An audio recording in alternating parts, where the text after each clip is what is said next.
우리는 신앙생활하면서 가끔 실망하고 고개를 갸우뚱거리게 할 때가 있습니다.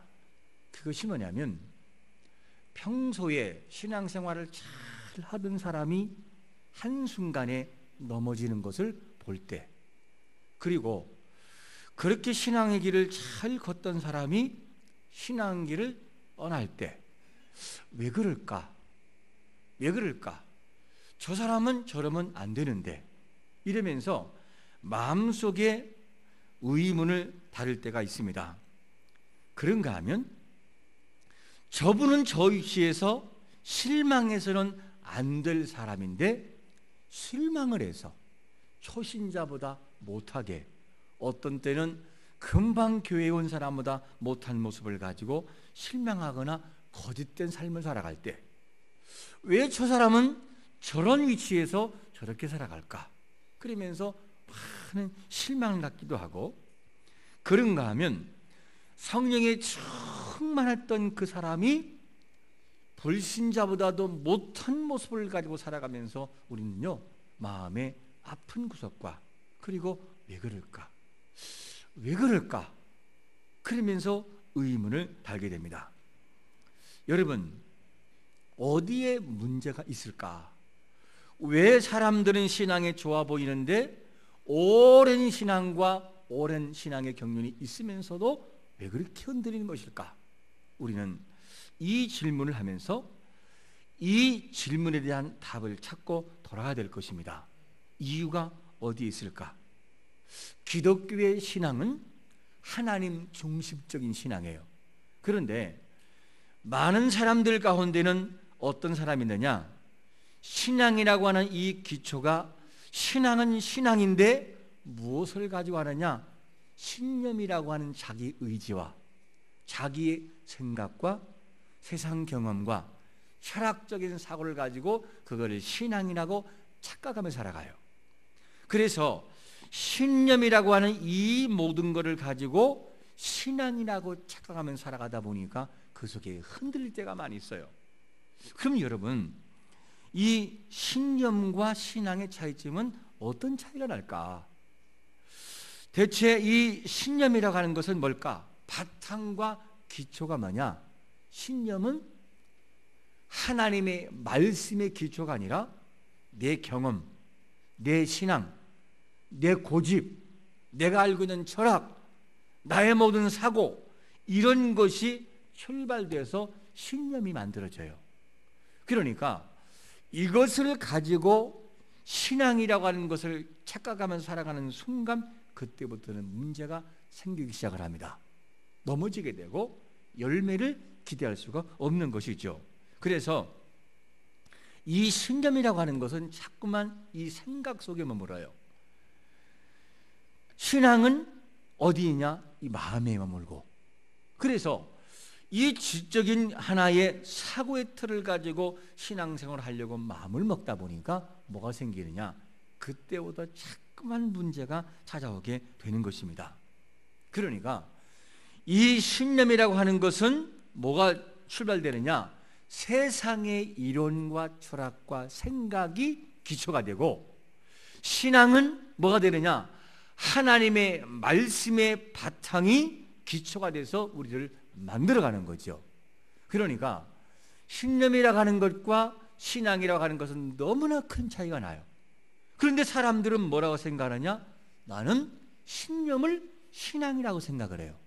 그러니까 어떤 문제가 생기면 그냥 뒤집혀버려요. 어제까지만 해도 충만했는데 오늘 한순간에 완전히 뒤집혀버려요. 그래서 저것이 믿음인지 믿음이 아닌지를 구분할 수 없을 정도로 바뀌어지게 됩니다. 신념은 상당히 위험한 모습으로 갈 수밖에 없다는 거죠. 하나 예를 들어 볼까요? 이 지성의 머리에 있는 것은 어떤 것 같은 것이냐? 야고보서 2장 19절에 보니까 이런 말씀을 하세요. 내가 하나님은 한 분이신 줄 믿느냐? 잘하는도다. 귀신들도 뭐 한다고요? 믿고 떤다는 거예요. 귀신도 하나님이 하나님인 걸 알아요. 귀신도 하나님은 한 분인 것을 알고 있어요. 이렇게 잘못된 이 신념이라는 틀은 뭘 만드느냐? 사실적인 것을 동의하고 사실적인 것을 믿고는 있으나 더 이상 나가질 않아요. 그러나 신앙은 어떤 것이냐?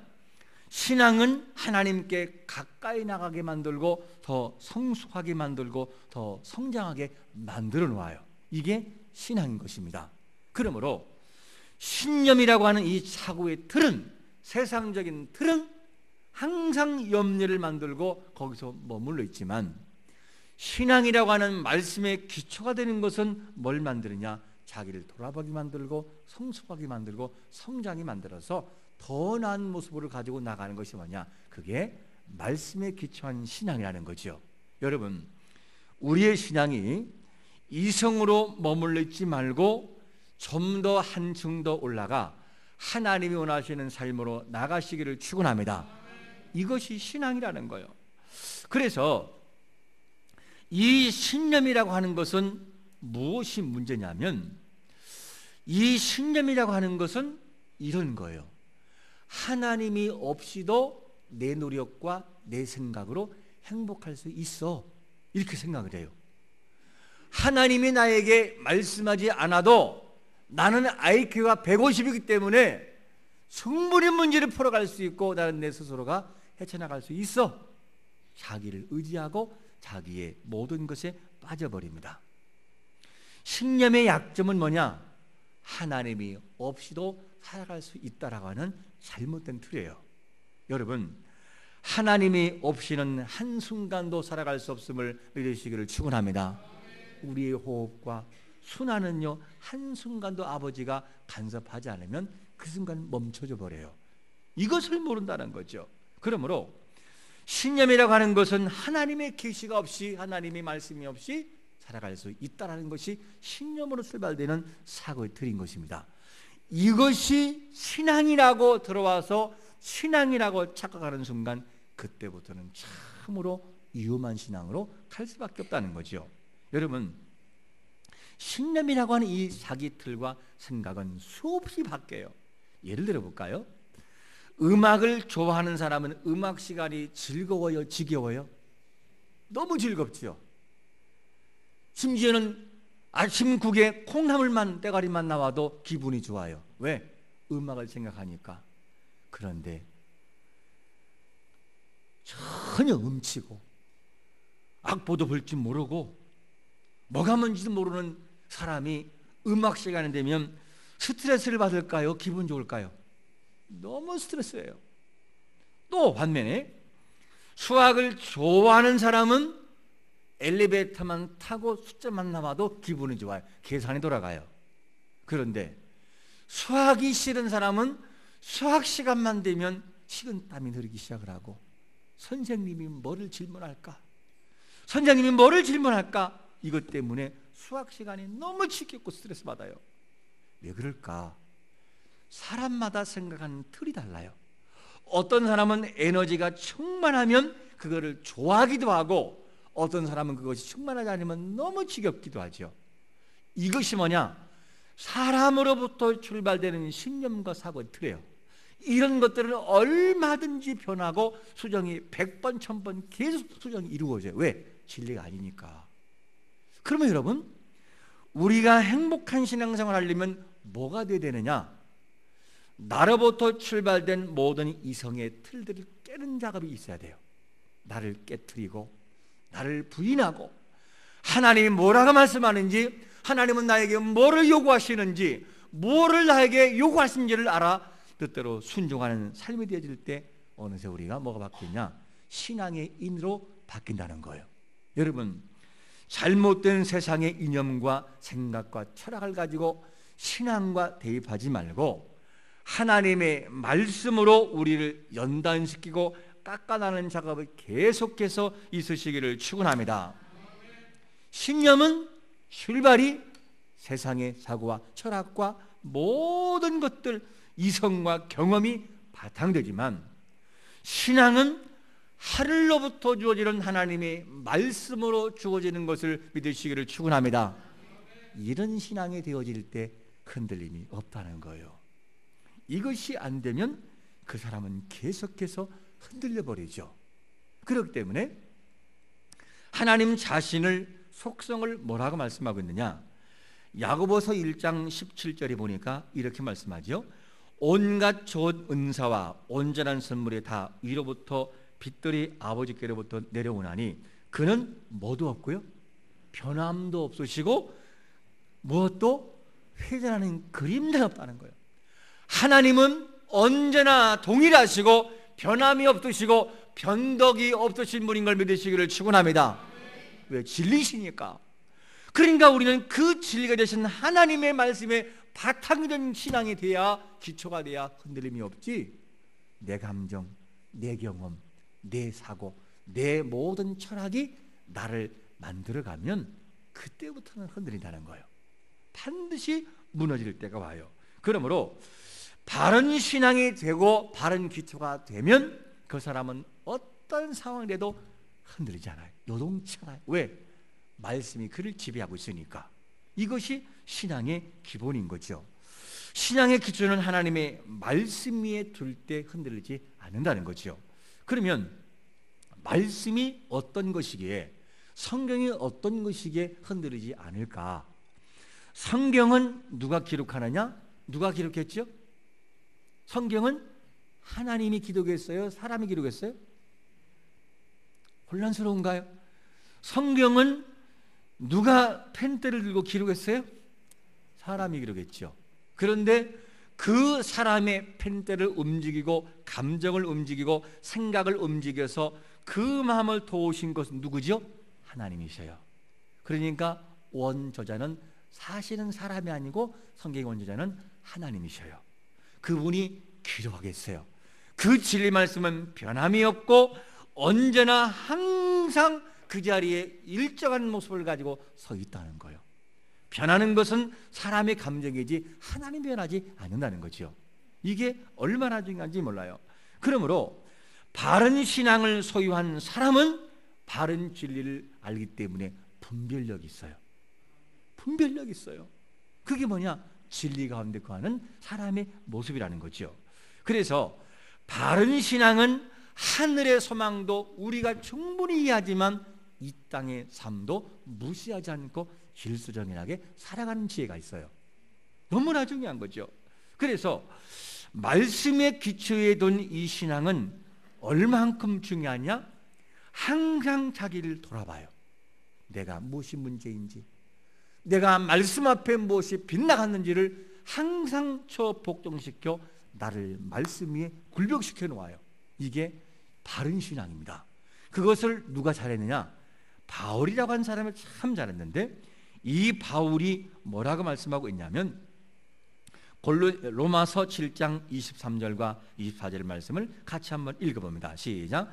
내 지체 속에서 한 다른 법이 내 마음의 법과 싸워 내 지체 속에 있는 죄의 법으로 나를 사로잡는 것을 보는도다. 오라, 나는 권고한 사람이로다. 이 사망의 몸에서 누가 나를 건져내랴? 누가 나를 건져내랴? 내가 하나님을 판단하고 내가 뭔가를 주무르는 것이 아니라, 하나님, 나같이 연약한 자를 어떻게 하면 좋겠습니까? 하나님, 말씀 앞에 나를 내려놓습니다. 그러면서 말씀 앞에 나기를 점검하고 내려놓아요. 그러니까 바울은 계속해서 바른 길을 걸어갈 수가 있었던 것입니다. 신앙이 뭘까? 사고와 이성과 철학의 기초가 아닌 말씀 앞에 내려놓고 자기를 살피는 것이 참다운 신앙의 모습인 것을 믿으시기를 축원합니다. 그게 믿음이라는 거예요. 이게 얼마나 중요한지 몰라요. 그래서 계속적인 살핌과 계속적인 훈계와 계속적인 책망이 우리 마음속에 다가올 때 우리는 그 말씀에 순종하는 것이죠. 그러면 오늘 본문에도 골로새 교인들에게 요구하는 것이 있어요.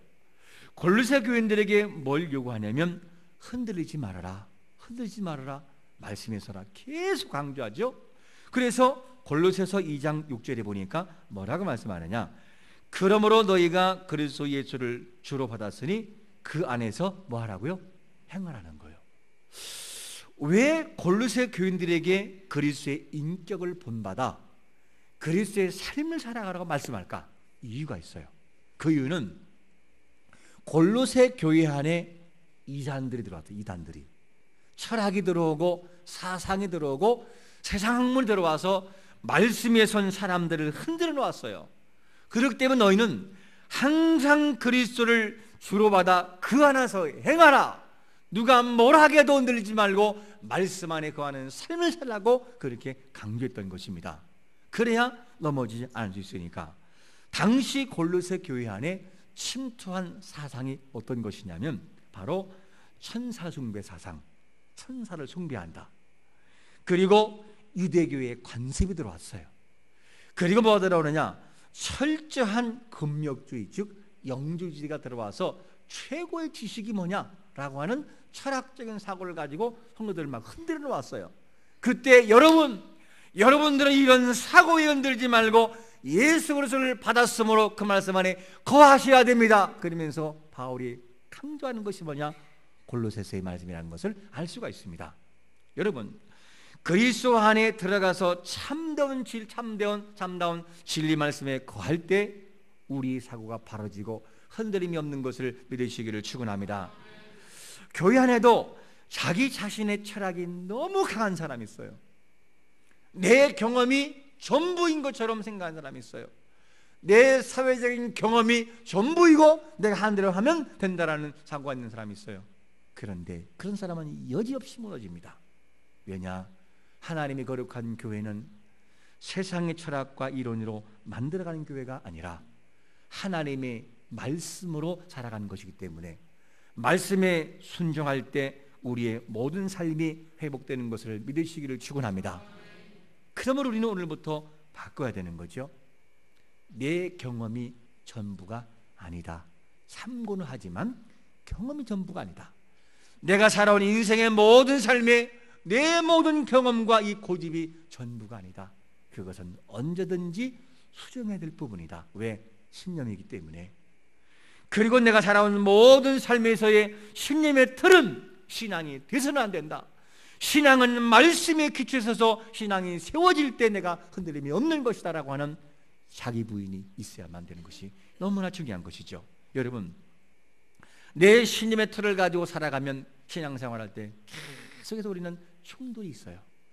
이래야 되나 저래야 되나, 이래야 되나 저래야 되나 충돌이 와요. 이런 사람들은 자기 틀을 딱 만들어 놓고 자기가 생각하는 틀이 아니라 그러면 벌써 갸우뚱해버려요. 이렇게 해버려요. 저래야 되나? 이렇게 해버리죠. 그러나 신앙의 기초는 처음부터 말씀으로 돌아가야 되는 거예요. 그래야 나를 부인하고 하나님 말씀을 하실 때에 내가 나를 부인하고 하나님 앞에 순종할 수가 있는 것입니다. 만약에 이 신념의 틀을 가지고 신앙을 접목시키면 그때부터 병든 신앙으로 갈 수밖에 없는 거죠. 여러분, 우리 자신들의 경험과 우리의 모든 틀을 벗고 하나님의 말씀으로 복귀하는 자가 되시기를 축원합니다. 신념과 신앙에는 많은 차이점이 있어요. 신념은 또 세상적 철학과 자기 경험은 뭐와 같으냐? 도금과 같아요. 도금. 여러분들의 목걸이가 어떤 사람들은 도금이 있죠? 18K 또 24K, 그건 도금이에요. 도금을 벗기고 나면 그거는 가치가 사라지는 거예요. 그게 바로 뭐냐? 신념과 같은 거지요. 하지만 신앙은 말씀 위에 있기 때문에 순금과 같아요. 순금은 자르고 자라도 순금이 나와요. 그게 뭐냐? 하나님의 말씀이라는 거예요. 우리는 말씀의 기초 위에 세워져야 진짜 좋은 신앙으로 갈 수가 있는 것이죠. 그래서 이 바른 신앙, 즉 신념과 신앙은 처음부터 같아 보이기도 해요. 어떻게 보면 저 사람이 신앙 있는 것처럼 보이기도 하고 어떻게 보면 아닌 것 같기도 하고, 그런데 어디 가면 그것이 보이느냐? 마지막에 결론을 가보면 저 사람은 신념을 가지고 신앙으로 착각하고 살았구나. 잘못된 열매를 보면 금방 표시가 나요. 여러분, 나무는 무엇을 보고 하는 줄 아십니까? 장날 가면 감나무 묘목을 세워놓고 거기에 뭘 달리게 하죠? 감은 달아놔요. 감이 떨어지면 오핀을 찝어서라도 감을 매달아놔요. 왜 그런지 알아요? 여러분, 이 나무는요, 이 열매예요. 이걸 보여주려고. 그래야 사람들이 사니까. 진정한 신앙의 모든 것은 열매를 보면 알아요. 얼른 보기에는 같아 보이는데 결과를 보면 저것이 신념과 자기 틀과 사고였구나. 믿음의 틀이 아니었구나. 말씀에 기초한 신앙이 아니었구나. 이것이 금방 표시가 나요. 어떻게 보시다느냐? 누가복음 23장 39절 이하를 보면 두 강도가 나와요. 예수님이 십자가에 못 박히고 두 강도가 있는데 그때 한 강도가 예수님께 뭐라고 하느냐? 당신이 하나님의 아들이라면 내려와 보라고, 그리고 우리도 한번 구원해 보라고 그러면서 막 뭐라고 그래요. 그때 한편 강도가 뭐라고 말하냐면, 이분은 무슨 죄가 있느냐? 우리는 죄가 있어 그렇다고 치지만 이분은 무슨 죄가 있느냐? 죄가 없다. 그러지 말아라. 그러면서 이 한편 강도가 뭐라고 하느냐? 이런 말을 하죠. 이르되, 누가복음 23장 42절에 보니까 이르되, 예수여 당신 나라에 임하실 때에 누구를? 나를 기억하소서. 야, 이걸 보면 뭐가 있느냐? 이 하나만 보아도 하나님의 택한 백성과 그렇지 않은 백성이 마지막 죽음에서 갈라져 버려요. 열매를 딱 보면 그렇구나. 저것이 진짜 믿음이었구나. 저것이 아니었구나. 이것이 표시가 나는 걸 보게 됩니다. 여러분, 자기 자신의 감정과 철학과 이론과 신비적인 것을 가지고 출발된 마음과 신앙의 도금은 반드시 벗길 때가 와요. 주님이 오시는 순간 모든 것이 아니라는 것이 다 밝혀져 버려요. 우리가 논에 가서 이 잡초를 뽑을 때 보게 되면 벼하고 풀하고 구분이 잘 갑니까? 안 갑니까? 구분이 안 가. 아마 이 중에 이분들을 다 데리고 가 논에 가가지고 풀 뽑으라고 그러면요, 벼를 뽑는 사람도 많을 거예요. 잘 모른다니까요. 어떻게 보면 이게 잡초 같기도 하고 어떻게 보면 아닌 것 같기도 하고. 결과를 딱 놓고 보면 저 신앙은 자기 감정과 자기 틀에 빠진 신념에 불과한 믿음이었구나 한 것이 발각이 됩니다. 여러분, 우리가 이것을 바라본다면 이런 질문을 해볼 필요가 있어요. 우리의 신앙은 도금신앙인가? 아니면 우리의 신앙은 순금신앙인가? 도금은 반드시 벗겨질 때가 와요. 그러므로 신념적인 신앙에서 틀을 벗어나 반드시 말씀으로 복귀하는 자가 되시기를 축원합니다. 그렇기 때문에 오늘 본문에서 바울은 뭐라고 말씀하느냐? 바른 신앙을 소유하기 위하여 이렇게 하라는 거죠. 골로새서 2장 7절 한번 같이 읽습니다. 시작. 그 안에 뿌리를 박으며 세움을 받아 교훈을 받은 대로 믿음에 굳게 서서 감사함을 넘치게 하라. 할렐루야. 이 말씀을 원문대로 한번 직역을 제가 해볼게요. 직역 있는 대로 읽어볼게요. 너희는 뿌리에 박혀있게 하라. 그리고 그분 안에서 세워지게 하라. 그리고 너희가 가르침을 받았던 것처럼 믿음에 확고하게 되라. 이게 원문의 뜻이에요. 굉장히 중요한 부분이죠. 너희는 뿌리에 박혀있게 하라. 뿌리를 내 박혀있어 내 신앙을 만들라는 거예요. 그리고 그분 안에 세워지게 하라. 세상에 어떤 일이 나를 흔들어도 너희는 흔들지 마라. 그분 앞에 서 있어라. 그리고 너희는 가르침을 받았던 것처럼 믿음의 확고함을 유지하라는 거예요. 그러면 흔들리지 않겠다는 거죠. 이게 뭐냐? 신앙이라는 거예요. 이게 믿음이고, 이런 것에서 흔들리는 순간 우리에게는 수없는 갈등과 걷잡을 수 없는 뒤집힘이 다가옵니다. 여러분, 성공 같은 바른 신앙이 되기 위해서는 내 생각과 틀을 버려야 돼요. 그리고 내 경험이 다가 아니라는 것을 인정해야 되고, 내가 가지고 있는 그동안의 모든 철학이 있다면 그 모든 철학을 예수 그리스도의 진리 앞에 내놓고 나를 다시 한번 재수정해야만 됩니다. 그랬었구나. 나는 지금까지 신앙이 아닌, 말씀의 중심이 아닌 내 경험, 내 철학, 내 모든 생각 가지고 그걸 신앙이라고 착각하며 살아왔구나. 위기를 만날 때마다 그것이 불쑥불쑥 튀어나와 많은 사람을 힘들게 하고 나를 스스로를 힘들게 했구나. 그러면서 자기를 살피는 것이 중요합니다. 여러분, 우리가 살아가는 모든 신앙의 삶 속에서 내 방식대로 살아가십니까? 그렇다면 우리는 신념 속에 갇혀있는 신앙이 될 수 있고요. 그리고 말씀에 기초한 신앙이 아니라 한다면 그 신앙은 흔들릴 수밖에 없습니다. 말씀에 기초한 신앙이 왜 그렇게 중요하냐? 하나의 예를 들어 볼게요. 사울 왕이라고 하는 사람은 왕이 돼 있으면서도 패한 사람이에요.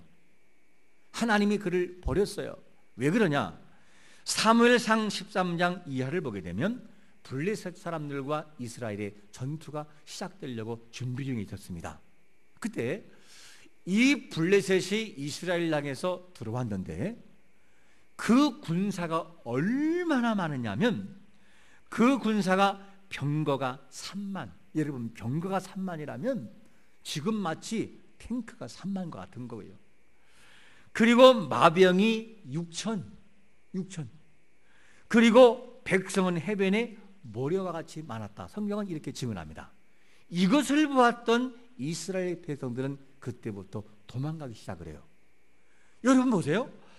전쟁에서 싸워야 될 왕의 입장에서 군사가 도망간다? 이것처럼 힘든 게 어디 있어요? 싸워야 되는데. 그리고 바위 틈에 숨기 시작하니까 사울 왕이 너무 불안한 거예요, 마음이. 그래서 안 되겠다. 좀 사무엘 선지자가 빨리 와가지고 좀 축복하고 기도하면 좋을 텐데 이게 안 되는 거예요. 그러니까 이 사울 왕이 뭐냐? 제물을 갖다가 직접 자기가 뭐를 해요? 제사를 드려버려요. 이거를 바라보고 사무엘 선지자가 뭐라 하죠? 당신이 해서는 안 될 일을 했습니다. 그랬더니만 뭐라 하냐? 아우, 부득이해서요, 부득이해서. 사무엘, 당신은 오지 않고 저건 쳐들어오고 어떡합니까? 부득이해서 그랬어요. 어쩔 수 없이. 이것이 그에게 큰 오점을 남기는 것을 보게 됩니다. 사울왕은 뭐냐?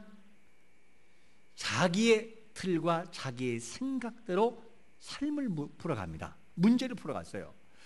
그때의 자기 신앙과 자기 신앙이 아니라 하나님이 원하시는 대로 살아갔으면 그가 버림받지 않았을 텐데 그는 그렇게 살아가지요. 신념을 통해서 그는 살아갑니다. 신앙의 위기를 만난 모든 사람들의 신앙의 선진들을 보면 자기의 뜻을 버렸어요. 위기를 만나면 금식 기도하면서 하나님께 물어요. 하나님, 이런 상황에서 어떻게 하면 됩니까? 하나님, 저는 모세입니다. 백성들을 보시옵소서. 어떻게 하면 좋겠습니까? 그리고 엎드려, 그냥 엎드려. 그리고 하나님이 뭐라고 하신지를 듣고 그대로 살아가요. 그런 문제가 해결됐었어요. 이게 뭐냐? 신앙인들의 모습에 그 모습인 것을 보게 됩니다. 그러므로 부득이함으로 살아가는 인생, 자기의 틀과 신념과 경험을 가지고 살아가는 인생은 실패할 때가 온다는 거예요. 그게 바로 사울왕의 모습이었습니다. 여러분, 그러므로 진정한 승리는 어디에 있느냐? 야고보서 4장 7절 말씀 보니까 이렇게 말씀합니다. 그런즉 너희는 하나님께 뭐하라? 복종하라. 그리고 마귀를 대적하라. 그리하면 너희를 뭐한다? 피한다는 거예요. 진정한 승리는 우리의 틀이 아니라 하나님의 말씀 앞에 복종하고 그분 앞에 나를 내려놓을 때에 그분이 행하시는 것을 믿으시기를 축원합니다. 그게 승리라는 거예요. 그러므로 진정한 승리를 거두기 위하여 다시금 바울은 오늘 본문에서 골로새 2장 8절에서 이렇게 말씀합니다. 제가 읽습니다. 누가 철학과 헛된 속임수로 너희를 사로잡을까 주의하라. 이것은 사람의 전통과 세상의 초등학문을 따름이요. 뭐라고요? 그리스도를 따름이 뭐라고? 아니라는 거예요. 이거는 무너진다는 거예요. 그러므로 우리의 신앙이 세상적인 상식과 경험과 철학이 기초가 된 신앙이라고 한다면 오늘부터는 말씀으로 다시 한번 돌아와서 그분의 말씀이 내 신앙의 뼈대를 세워놓는 삶을 살아가시길 축원합니다. 그래야 인생을 승리한다는 거예요. 그래야 흔들리지 않는다는 거죠. 이런 신앙은 상황 따라 뒤집히지 않고 상황 따라 넘어지지 않아요. 왜? 말씀의 기초가 되니까. 이것이 신앙이라는 거예요.